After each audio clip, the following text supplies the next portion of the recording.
नमस्कार, मैं हूं डॉक्टर विंध्याचल सोनी और आप देख रहे हैं अपना प्रिय यूट्यूब चैनल इकोनॉमिक नॉलेज।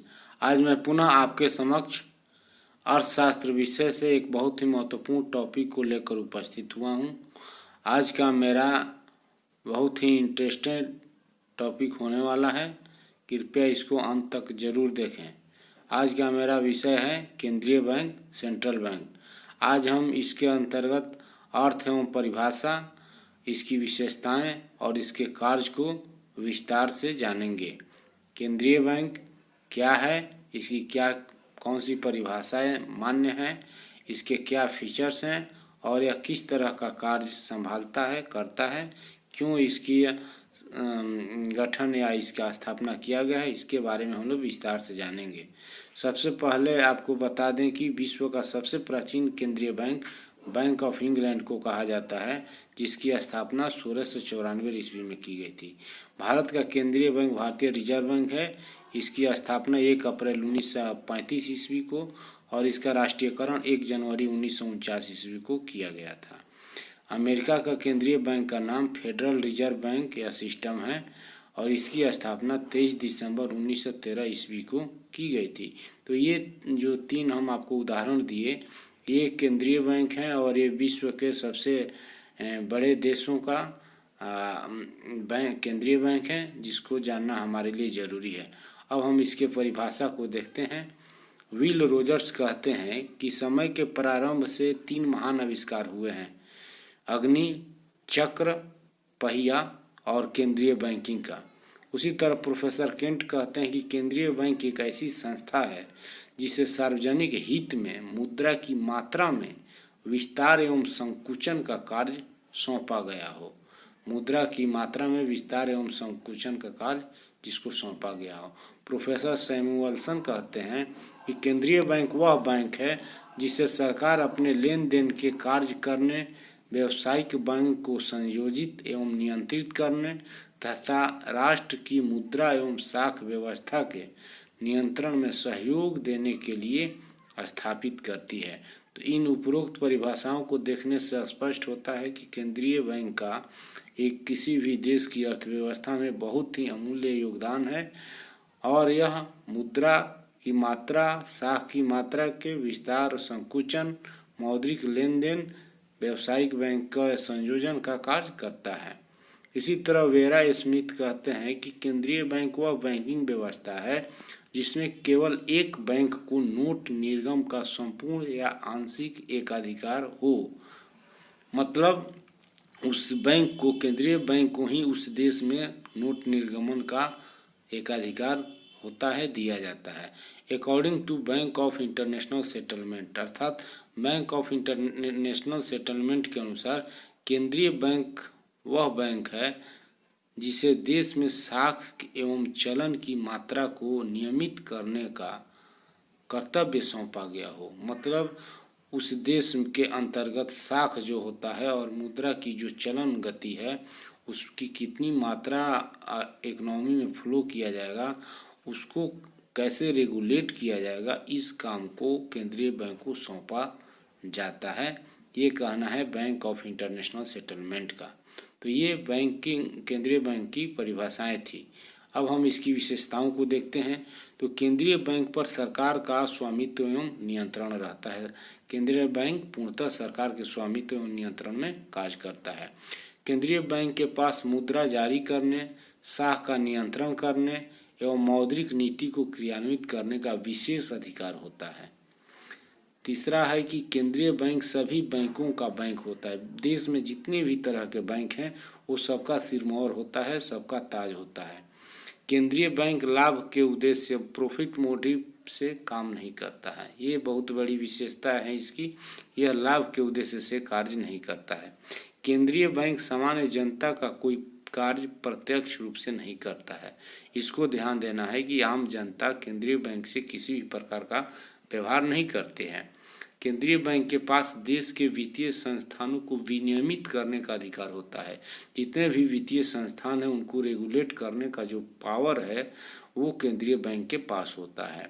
और केंद्रीय बैंक बैंकिंग व्यवस्था का सिरमौर होता है, हेड होता है। सबसे ऊपर शीर्ष पर केंद्रीय बैंक होता है। केंद्रीय बैंक के कार्य को हम देखते हैं तो यह नोट निर्गमन का कार्य करता है। 2 रुपये से ऊपर के जितने नोट हैं वो सारे केंद्रीय बैंक के द्वारा निर्गमित किए जाते हैं। यह बैंकों के बैंक के रूप में कार्य करता है। यह सरकार का बैंकर, एजेंट एवं सलाहकार का कार्य करता है।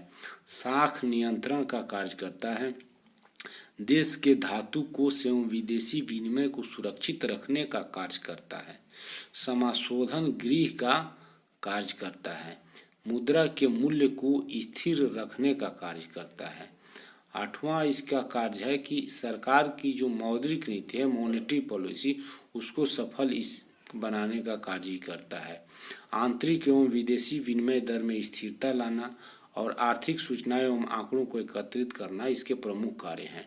अब एक एक करके हम इसके बारे में जानते हैं। नोट निर्गमन का कार्य, तो केंद्रीय बैंक 2 रुपये अपने देश में RBI यह नोट निर्गमन का कार्य करता है। नोट निर्गमन का कार्य इसी को क्यों सौंपा गया है, इसका मुख्य कारण ये होता है कि जनता का इसमें अस्थायी विश्वास होता है, क्योंकि कोई भी केंद्रीय बैंक कभी भी बंद नहीं हो सकता।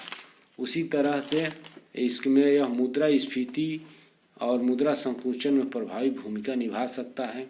मुद्रा और साख की मात्रा का सरलतापूर्वक नियंत्रण यह कर सकता है। निर्गत नोटों में अधिक एकरूपता पाई जा सकती है। जाली नोटों की आसानी से पहचान हो सकती है और उसका निवारण हो सकता है। केंद्रीय बैंक में वृद्धि होती है। संकट काल में संकट मोचक की यह भूमिका निभा सकता है और अर्जित कुल लाभ की आसानी से गणना संभव हो सकती है। तो यह नोट निर्गमन के इसके फायदे हैं। दूसरा कार्य है बैंकों के बैंक का कार्य। यह देश में जितने भी तरह के बैंक होते हैं उनके लिए यह बैंक का कार्य करता है। यह केंद्रीय बैंक 3 तरह का कार्य करता है। एक तो बैंकों के नगद कोष को सुरक्षित अपने पास रखता है। दूसरा, बैंकों को उनके विनिमय बिलों को पुनः बट्टा करके सरकारी एवं अन्य प्रतिभूतियों के आधार पर ऋण पर उपलब्ध कराता है। और इसीलिए इस कार्य के लिए हम केंद्रीय बैंक को अंतिम ऋणदाता भी कहते हैं। जब बैंक डिफाल्टर होने लगते हैं और उनको कहीं से ऋण नहीं मिलता है तो केंद्रीय बैंक ही उनको ऋण उपलब्ध कराता है। इसके अलावा यह कुछ अन्य प्रकार की सुविधाएं, जैसे मुद्रा को एक स्थान से दूसरे स्थान तक ले जाने की सुविधा और समाशोधन गृह की सुविधा यह बैंकों को प्रदान करता है। केंद्रीय बैंक सरकार के बैंक एजेंट एवं सलाहकार का कार्य भी करता है। सरकार के बैंकर के रूप में केंद्रीय बैंक सरकार के लिए उन सब कार्यों को करता है जो व्यावसायिक बैंक प्रायः जनता के लिए किया करते हैं। सरकार की सारी आमदनी केंद्रीय बैंक के पास जमा रहती है और आवश्यकता अनुसार सरकार रकम निकालती रहती है। केंद्रीय बैंक सरकार को ऋण भी देता है। सरकार के एजेंट के रूप में केंद्रीय बैंक सरकार की ओर से जनता से ऋण लेता है और उसे सरकार के खाते में जमा कर देता है। सरकारी ऋणों का हिसाब किताब, उन पर ब्याज की अदायगी एवं ऋणों का भुगतान केंद्रीय बैंक करता है। केंद्रीय बैंक सरकार के लिए सरकारी प्रतिभूतियों का क्रय विक्रय करता है। यह सरकार के लिए विदेशी मुद्रा का भी क्रय विक्रय करता है। इसके अलावा यह आर्थिक मुद्दों पर सरकार को सलाह भी देता है। तो ये सब इसके कार्य हैं। इसके अलावा इसका अन्य कार्य है साख नियंत्रण का कार्य। मुद्रास्फीति और मुद्रा संकुचन के नियंत्रण के लिए वह साख नियंत्रण की विभिन्न विधियों को अपनाता है। इसके लिए वह बैंक दर की नीति, खुले बाजार की नीति, बैंकों के नगद कोष के अनुपात में परिवर्तन, ऋणों की सीमा आवश्यकता में परिवर्तन, साख की राशनिंग, प्रत्यक्ष कार्यवाही, नैतिक दबाव एवं प्रचार आदि का प्रयोग करता है। बैंक दर की नीति, खुले बाजार की नीति में के अंतर्गत यह सरकारी प्रतिभूतियों का क्रय विक्रय करता है। बैंकों के नगद कोष के अनुपात में परिवर्तन के तहत यह CRR, SLR, repo rate, reverse repo rate आदि जो MSF आदि जो रेट हैं उसके में परिवर्तन के द्वारा यह ब्याज दरों में परिवर्तन करके अर्थव्यवस्था में मुद्रा और साख के प्रवाह को यह नियंत्रित करता है। इस पर हम विस्तार से आगे जानेंगे। अगला इसका कार्य है देश के धातु कोष एवं विदेशी विनिमय कोष को सुरक्षित रखना। केंद्रीय बैंक देश के धातु कोष, जिसमें सोने चांदी का भंडार भी शामिल है, तथा विदेशी विनिमय कोष को सुरक्षित रखता है। पत्र मुद्रा के पीछे देश में सोने चांदी का कोष रखा जाता है, जिसका संरक्षक केंद्रीय बैंक होता है। धातु कोष एवं विदेशी विनिमय कोष के नियमन द्वारा मूल्य एवं विनिमय दर में स्थिरता लाने में हमें मदद मिलती है। तो यह बहुत ही महत्वपूर्ण कार्य है केंद्रीय बैंक का। अगला इसका कार्य है समाशोधन गृह का कार्य, क्लियरिंग हाउस का कार्य। तो केंद्रीय बैंक देश में व्यावसायिक बैंकों के समाशोधन गृह का कार्य करता है, जिससे बैंकों में पारस्परिक भुगतान केवल खाता परिवर्तन के द्वारा ही संपन्न हो जाते हैं। बैंकों को मुद्रा की वास्तविक लेन देन करने की कोई आवश्यकता नहीं पड़ती। इससे बैंकों को काफ़ी सुविधा होती है। अगला इसका कार्य है मुद्रा के मूल्य को स्थिर रखना। देश में मुद्रा के मूल्य में परिवर्तन होने से वस्तुओं के मूल्य प्रभावित होते हैं, जिससे मुद्रास्फीति या मुद्रा संकुचन का भय बना रहता है। अतः देश को मुद्रास्फीति या मुद्रा संकुचन से बचाने के लिए मुद्रा के मूल्य में स्थायित्व लाना आवश्यक होता है और यह कार्य केंद्रीय बैंक के द्वारा किया जाता है। अगला इसका कार्य है सरकार की मौद्रिक नीति को सफल बनाना। केंद्रीय बैंक मौद्रिक नीति का संचालन देश में करता है, लेकिन उसका निर्धारण मुख्यतः सरकार के द्वारा ही किया जाता है। केंद्रीय बैंक सरकार की मौद्रिक नीति को सफल बनाने में अहम भूमिका निभाता है।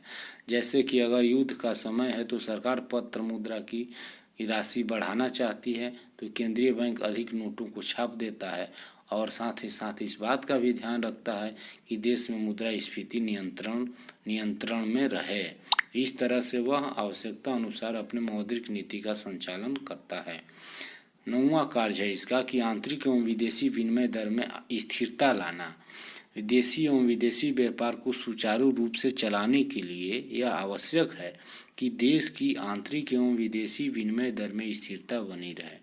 केंद्रीय बैंक आंतरिक एवं विदेशी जो विनिमय दर है उसमें स्थिरता लाने की सदैव प्रयास करता रहता है, उसके प्रयास में लगा रहता है। 10वां और अंतिम हमारा केंद्रीय बैंक का कार्य है आर्थिक सूचनाएं एवं आंकड़ों को एकत्रित करना।